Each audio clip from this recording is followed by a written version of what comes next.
JD here again. Today I would like to discuss a topic that's very near to my heart, child abuse.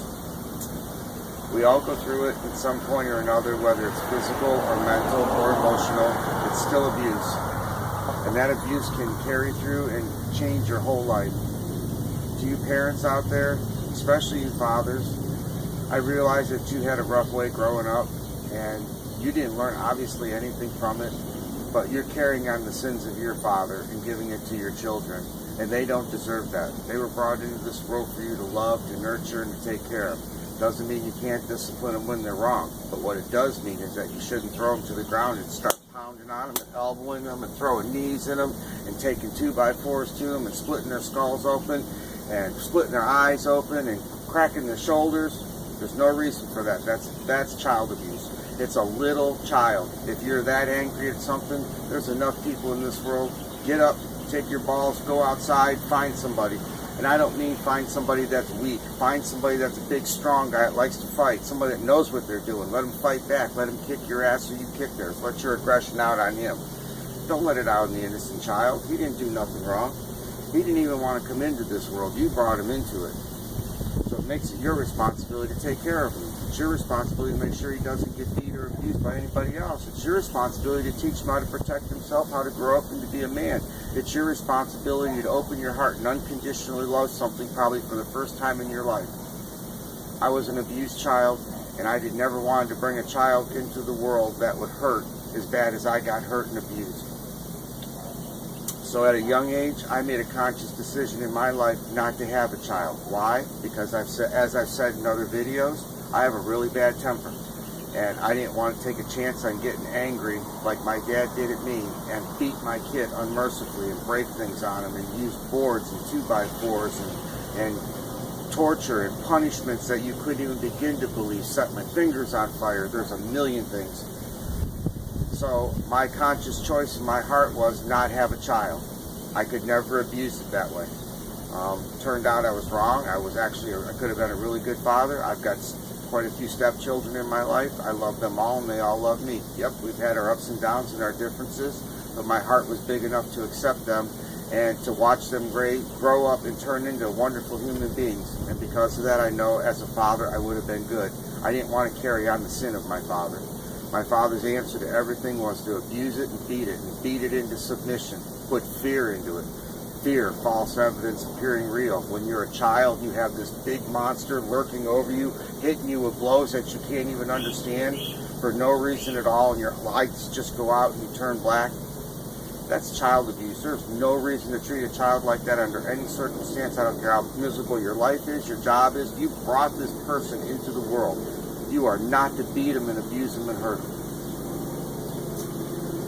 I see fathers do it to their firstborns where they abuse them in a different way. They think that nothing they do can possibly go wrong. They name them after themselves. This is so-and-so Junior. Well, that's great. Junior turned out to be as big a lunkhead as you because you loved him so much you forgot to discipline him completely and just let him grow wild into anything you wanted. And that's what he did. And I don't know where you went wrong in your thinking, considering how far your dad must have hurt you and pushed you to be in an abusive way that you didn't like and want. And yet you would carry that same abuse onto your son. I don't get that. Mothers, I hear the same principle out of mothers and daughters. I knew a mother that her daughter wasn't allowed to absolutely go anywhere.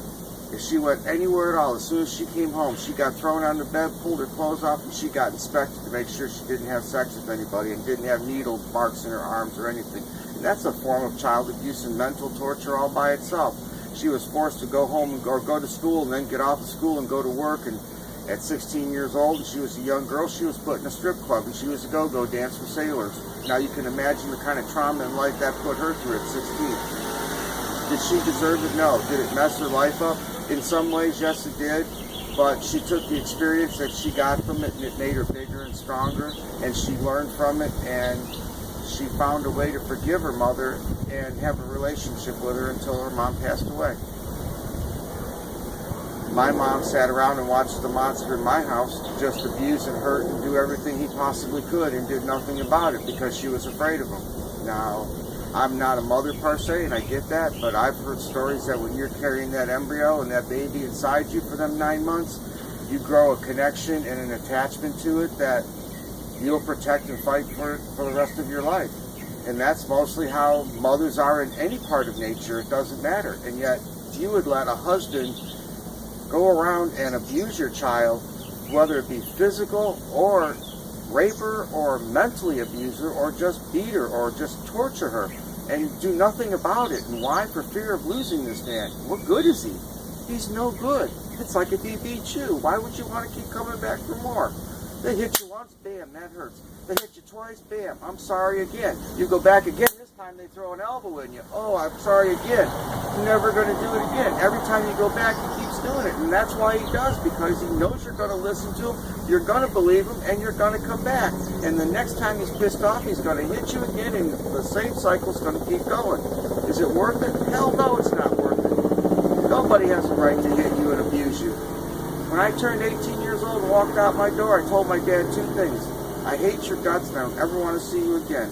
And the second thing I told him is the next time you put your hands on me, I will not be living under your roof, and I'm going to gut you open like a stuffed pig and watch your insides fall out. That's how bad he messed me up. And I took that abuse with me everywhere I went, and I had an edge on my shoulder, and I wouldn't let, just calling me a name was enough for me to blow up and have a fist fight over. It almost ruined my life. I met this wonderful woman who taught me about love and compassion when I was 24 years old. And it was her love, her compassion, and her understanding of the abuse I went through to show me a better way. She made a better man out of me. Her name was Francesca. I don't think I would be alive today. I don't think I would be free today if it wasn't for her. She put up with a lot of bullshit from me, and I'm man enough to say my relationship with her, it ended. It was my fault. And we're best friends now, and we were able to work through the problems by sitting down, having a conversation, and talking about it. Did I ever hit her and abuse her? Hell no, I didn't. I did cheat on her, though, and that's where it caused me my relationship. I loved her very much. There was 9 years of our relationship where there was no physical intimacy at all, and as a human being, I couldn't take it no more, and I seeked it out someplace else. Was it right of me? No. Did I tell her about it? No. We could have probably worked through it because she gave me permission at one time, but I was too young to understand what she was saying, and I was too immature. All I could hear is things in my dad's floating around from my dad in my head. Do what you want. They don't like it. Bend them to your rules. Make them do the way you want to do in life. You can always find leverage on somebody, whether it be something they love, something they own, something they've got, something you can take from them, that's what he taught me. Everybody's got a lever. All you got to do is find it and crank it. And I used to do it all the time, and I was a master at it. And this woman put up with me, and she loved me. And as a result, she gave me a life. She gave me the opportunity to have a life that I otherwise probably wouldn't have had. I would have been in and out of prison. I'm sure of that. I would have been probably in and out of the hospital with knife wounds and gun wounds. Luckily I escaped most of my life with with broken bones. That's it. I don't have any cuts other than a surgery. I've been very fortunate to have been avoided by knives, and I've been in front of several guns, not caring one way or another about my life when I was younger, and I went right at the gun, and I'm still here. So I don't believe that I would be here in any other aspect in my life if it wasn't for this lady. So for that, I owe you a gratitude of thank you. And I know we're best friends today. The abuse carried on with me for years and years and years. And I know there's a lot of you that feel the exact same way in your heart, that abuse that went on at home carried into your adult life. And you have fears and things and phobias that you're afraid to face. You have to face them. You have to realize that you don't have to be like your father. Just because he hurt you doesn't mean you have to go around hurting your child. If you want to have a good life, and you want to have a child, and you want to have things go in a better direction for you, open yourself up to the possibility that your dad was wrong. Violence is not the answer. I'm not saying there isn't a time and place for violence in this world, because there is, but it is not your first resort. It should always be your last. And when someone pushes you that far, you take it to the exact limit you have to make sure that they'll never hurt you or bother you again.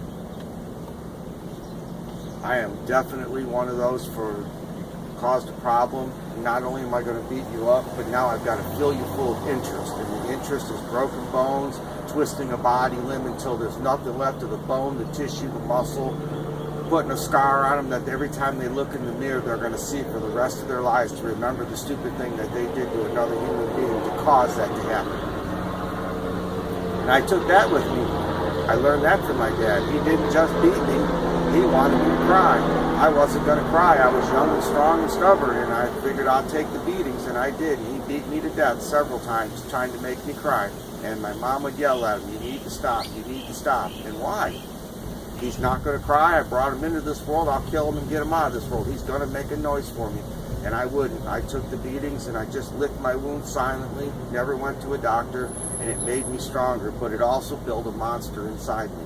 And that monster, I guess you could say I keep him caged up. When I need him, I just unleash him and let him do his thing, and then I put him right back in there. I try to be a good man in every way in my life, but opening Pandora's box, I tell people, just don't push me, leave me alone. I'm to that point.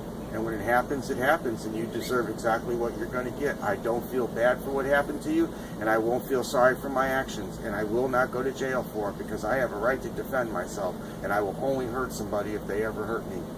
If they hurt my loved ones, my family, you got to deal with me, and that's not an easy thing. I'm not saying I can't be put down, because I can, but it's going to take a hell of a man. I have never been beaten my entire life like my dad beat me as a young boy. I've taken it all. I have fought everything from big and small to professionals to Marines to drug-induced, comatose-induced, alcohol-abused, angry, silverback motherfucking human beings, and I'm still here. I didn't want to be that way. It took age, it took maturity for me to wake up, for me to grow up, and for me to become a better person, and to reach out to this world and know that it's there. It took me most of my adult life until I was almost 30-some years old before I opened my heart and saw God. And I opened it up and asked Him to come in and change my life, change my heart. Why did I not know Him before? I didn't want to know Him.